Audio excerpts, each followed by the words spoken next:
Good morning, everyone. Good morning, good morning.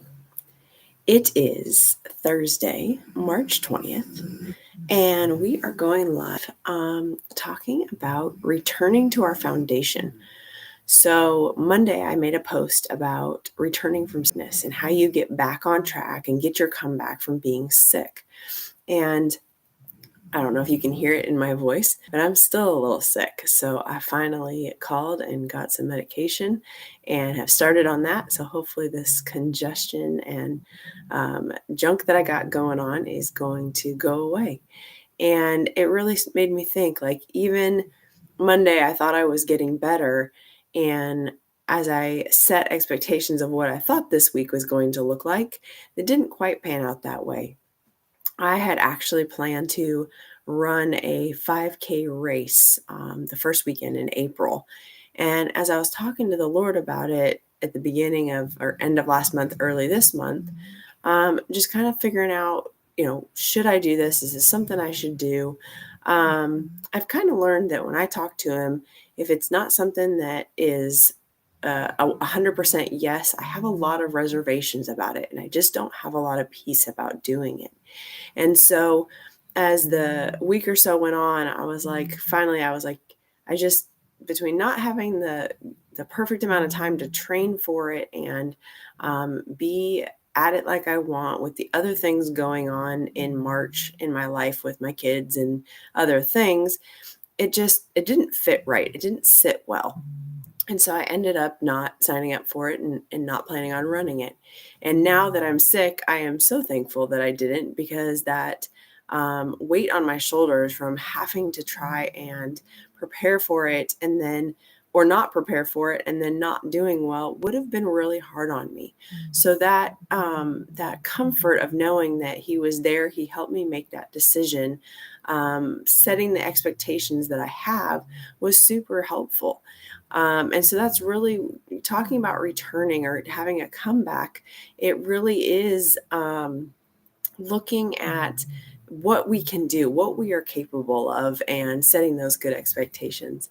I love my friend Katie's on, and she is listening and doing her workout at the same time. So multitasking, I love it. But really having that return to what we do, and it may not look like we think it's going to look, and that's okay. So I wanted to read to you guys today from Habakkuk 3:19.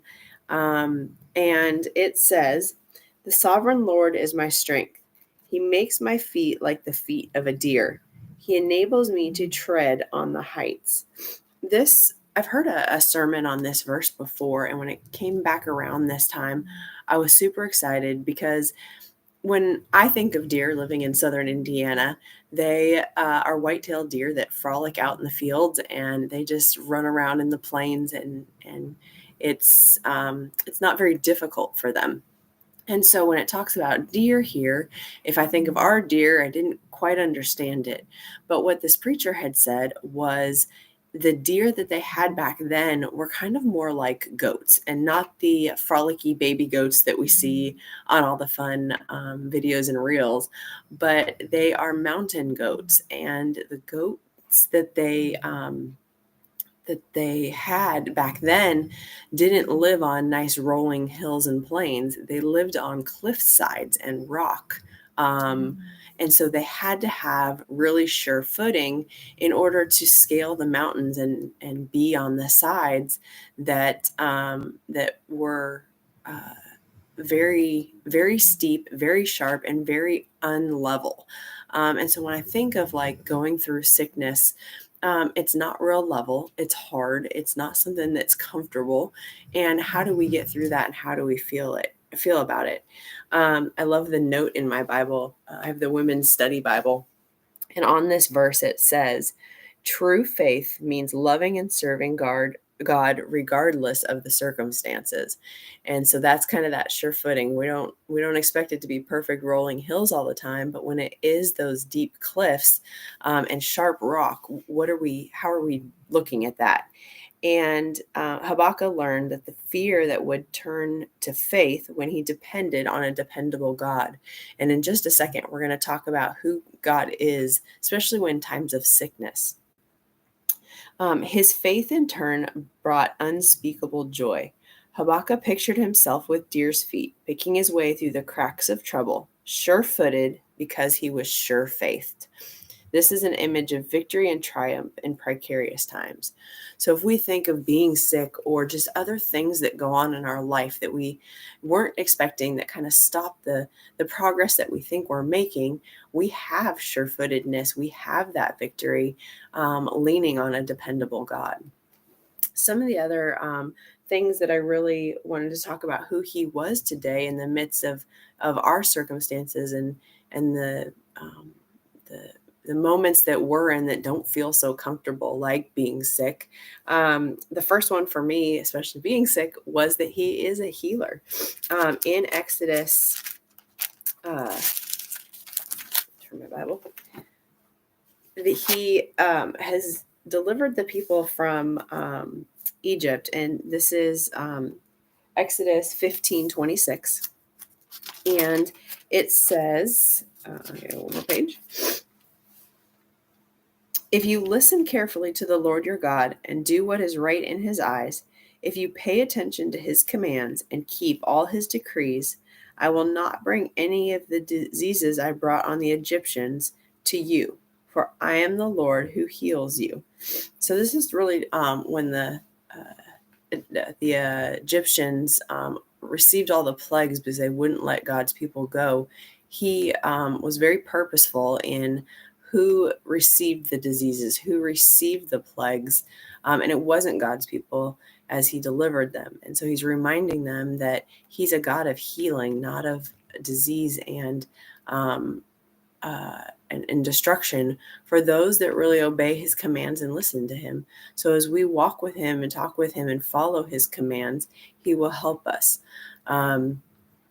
If you go back and listen to the post, I kind of talked about the fact that sickness can kind of come from three places. It can come from God to grab our attention. It can come from the enemy to try and hinder us. And it can even come from ourselves in the way that we choose to live and the choices that we make. So not as God always just throwing down sickness upon us, but he really is trying to help us through something or to get our attention. And that's where he is dependable, and we can be sure-footed in the things that he is giving to us and the circumstances that we're going through.